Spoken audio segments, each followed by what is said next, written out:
I wanted to talk about the most blessed generation of all time,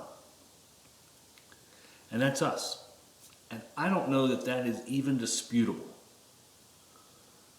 And let me give you an idea of why I say that. We have an indication of something that's going to happen very shortly, where the creator of the universe is going to have such a relationship with us that he'll constantly be in our ear. Not only that, he will also instantly deal with us and hear us. And I mean, there may be a few individuals in the past who have had times where they could actually have a closer relationship, but those are individuals. As a group, we are about ready to enter into something that is beyond description. It just is. And as I look at things, I think that there are three great periods of time where there are a lot of us in faith. The first is obviously the first Exodus. The second was the return, or when the Messiah came onto earth. And thereafter, I mean, there's a lot of people that were in faith at that time. And the third period of time is now. We are greater in number. And you can ask, well, how do you get that? Well, we go back to Elijah. And Paul quotes Elijah's statement as well. And we get that. I want to pull this up correctly. In 1 Kings 19, he replied, this is Elijah, I've been very zealous for the Lord God Almighty. The Israelites have rejected your covenant, torn down your altars, and put your prophets to death with the sword. I am the only one left, and now they're trying to kill me too.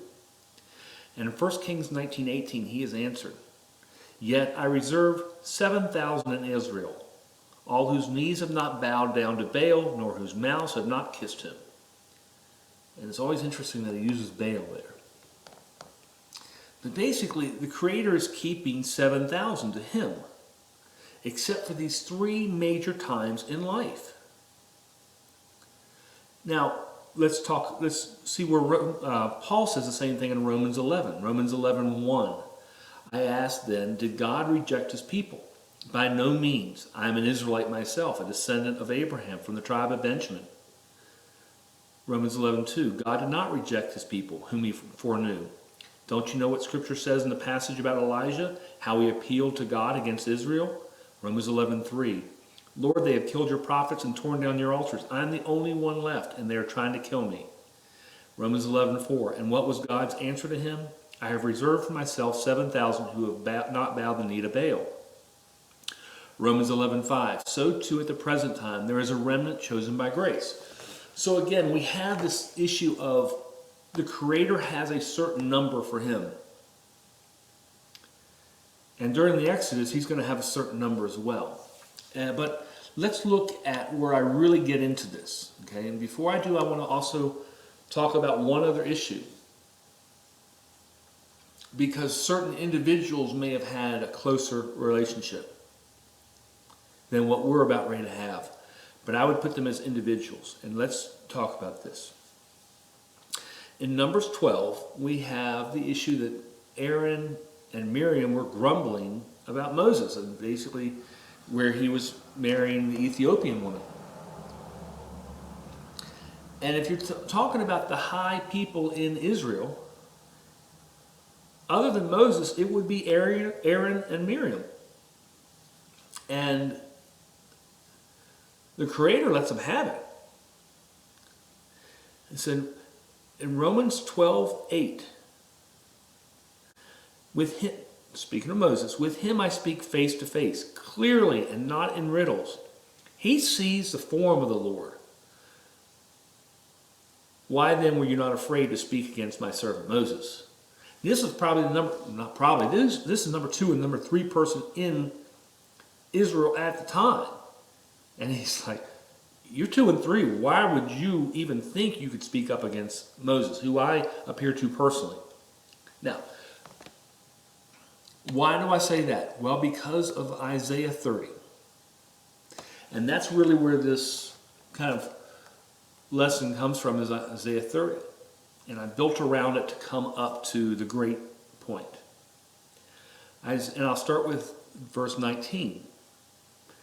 People of Zion who live in Jerusalem, you will weep no more. How gracious he will be when you cry for help. As soon as he hears, he will answer you. I mean, think about that for a second. Boom, you cry, he's there. He's hearing you.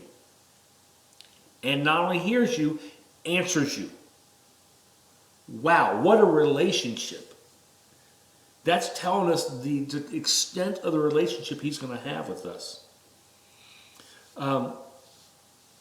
Now, Isaiah 30:20 is talking through times of the Exodus.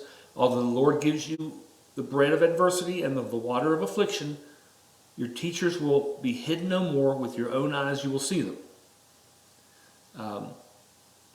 Now, Isaiah 30:21, and this is the most amazing of the verses. When it's talking about an absolute relationship with the Creator. Isaiah 30:21, whether you turn to the right or to the left, your ears will hear a voice behind you saying, this is the way, walk in it. Now, I have heard the voice of the Creator 3 times since I've been in faith. And honestly, it has been a year since I've heard the voice, and I miss it greatly. I mean, once you hear it, it's just so, it's, okay, this is the way. And you don't question it. And again, I regret all the time that I don't hear it more than I do. But I have heard it 3 times. But it's telling us it's going to be constant with him when we get back. He's going to open that veil. No longer speaking to us in riddles, but speaking to us directly. Having that full relationship. And excluding people like Moses and Abraham, who he appeared to in person. Excluding them. Is there someone who's going to have a relationship stronger than what we're going to have? I mean, it's an amazing thing. Now, again, you could point to some of the great prophets, and yeah, I mean, again, they're individuals. But we're as a group, and he is going to have that relationship with us.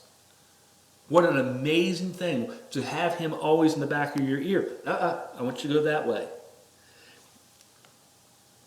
We are servants. That is our purpose in life, is to serve him. What good is a servant if the master is not telling them what to do? And, you know, it's a servant without instruction has no usage and has no purpose. And we are to have a purpose, and I think that's really where things come in, where we hear he is going to guide us. Now again, right now while we're in Babylon, all we can do is just live among the pigs and try to learn as much as we can. But when we get home, he's going to throw that coat on us. And he's going to use us for the purpose that we've been formulated for. You know, just, again, to hear us and to answer us like that. I mean, like that. Man, I still can't snap my finger today. What the crap?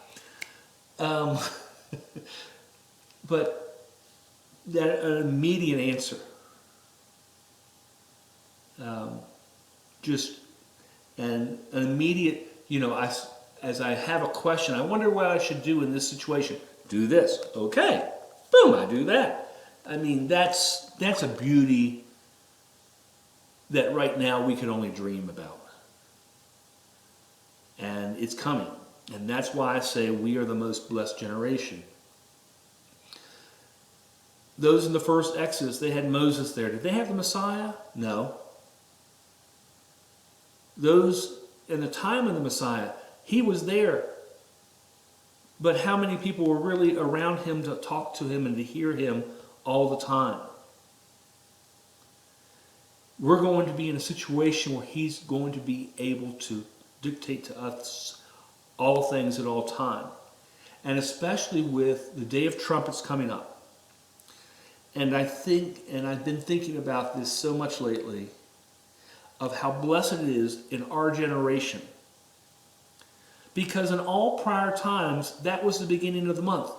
How did you celebrate Day of Trumpets when you lived in ancient Israel if you were in a northern kingdom?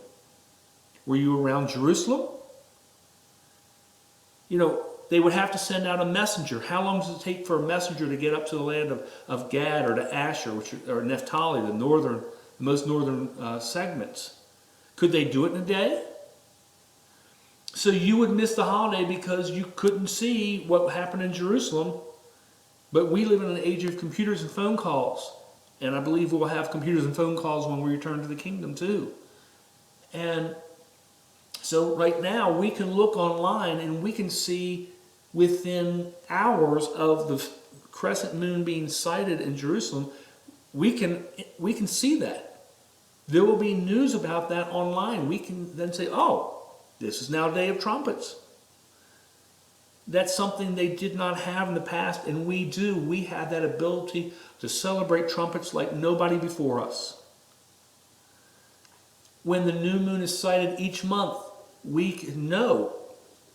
They couldn't know it back then. Only those in Jerusalem and the Sanhedrin, who was questioning them about whether or not they saw the true crescent moon to start the month. We now have that ability.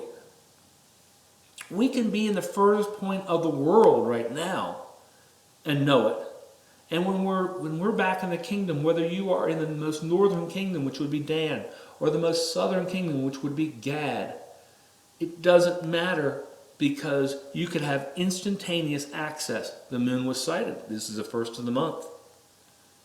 Blow that trumpet. Celebrate. It's the first of the month. It's Feast of Trumpets. Let's blow it at that point in time. Let's celebrate what was, because at that point in time, when we're in the land, the Messiah is there with us. We would celebrate when he came back to us. So again, a blessed generation, beyond blessed, because other than a few people and the disciples, how many of them really got close to the Messiah? We will, though. And not just to the Messiah who is teaching us. And what does the Messiah teach us about? He teaches us about the Creator. And the Creator says, okay, I'm going to really have a relationship with them. I mean, what else could you have as something to say we are blessed? What greater time could there be to live in life than right now, when he is opening eyes? And again, shortly we are going to return. Just, and think about this way. And however many there are of us, when he says he's going to direct our paths, you realize that, obviously God is where we are now. He sees us every moment and second of the day. He's able to see all 8 billion of us. It doesn't matter how many. He's the creator of the universe. He can see and do all. But to hear us and answer us immediately, to direct our paths immediately, shows that he is going to be with us, walking directly with us, individually walking with us. You don't get better than that. You don't, and that's us. So I know we think a lot of times right now, wow, this would have been great to be in the first Exodus. We're going to be in the better one. And Jeremiah tells us that what we do, we're not even going to talk about the first Exodus because ours is going to be so much greater. Again, everybody throughout time who has dealt with things in the Bible has known that we are going to be the most blessed. And we just happen to be living in that particular time in life. So,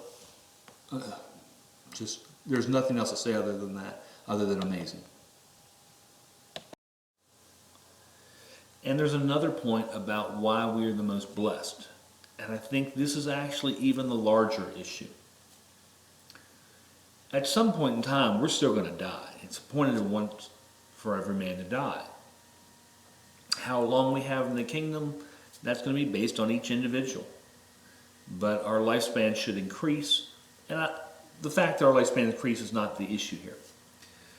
The issue is that we are following Torah. The Messiah is going to return, and one of the things a leader has to do is to draft a Torah scroll. Does anyone believe that the Messiah is going to have an error when he writes a Torah scroll? Which means we're all going to have a correct Torah. And not only are we going to have a correct Torah, he's going to guide us in how we walk out the Torah. So we have a head start on everyone else throughout time. And let me be more specific about this. Because at one point in time, we're going to die. And then we'll go to Sheol, and then we come up in the second resurrection, and then we will enter heaven. Now, when we enter heaven, we're going to enter heaven with all the other people throughout all time who have been following Torah and following the Messiah. When we do that, we have a head start. We will have lived in the land with the Messiah who is guiding us on how to walk out the Torah. For the rest of all time, that is our issue, to walk out the Torah. We have a head start. Now, the people, again, if you came to faith in the year 700 or 1200 AD, they had a hard time. They didn't have that much instruction. They certainly didn't have the things that we have, the ability for the internet to really go and research the words. It was difficult for them. It was exceedingly difficult for them. And when they get into heaven, when heaven comes to earth, we're all on the same level playing field. We have to walk out the Torah. We have a head start on knowing how to do it. We will have done it. I'm 52 now. I anticipate I'm going to have another 100 years in me because of going over there. Imagine that I have 100 years of walking out the Torah to this person who has done the best that they could. In 700, let's assume that they're in France in 700 AD or 1200 AD. I have such a higher ability to do it correctly than they do. They may have that same heart, but I have that experience level of walking out things that they probably never saw. And I don't want to pass anything on them. It's a factor that we are blessed. We have the ability to do things now that they didn't have, and very shortly. Again, imagine you have 100 years, or even if it's just 50 years. I don't care if it's 2 years. If you've been walking out the Torah and you have the ability to do it as we do, and then have the Messiah there to show you how to do it correctly. And then all of a sudden heaven comes to earth and we are, hey, you're going to do it correctly now. The curses are gone. Death as a consequence is gone. You're going to do this thing correctly. We have a head start. That's why we are blessed. Blessed tremendously. And this leads to the next issue, which is, what about our children and grandchildren? They will grow up in the kingdom. They will know from the time they are born only how to walk out the Torah correctly. So you would say, well, aren't they the most blessed? And my answer is, unfortunately, no. Although they certainly will be. But they haven't had the fire and the test like we have coming out of Babylon. And that knowledge of he is here to take care of everything no matter what. Now they, as the first generation in the land with the Messiah as a teacher, yeah, they're certainly at a high level. But that refining that we're going through and that we will go through as well, even just during the Exodus, where things are really going to get to a refiner's fire to make sure that we're going to do it, and our heart is truly in it, because of that fire, I think we will actually be the most blessed generation.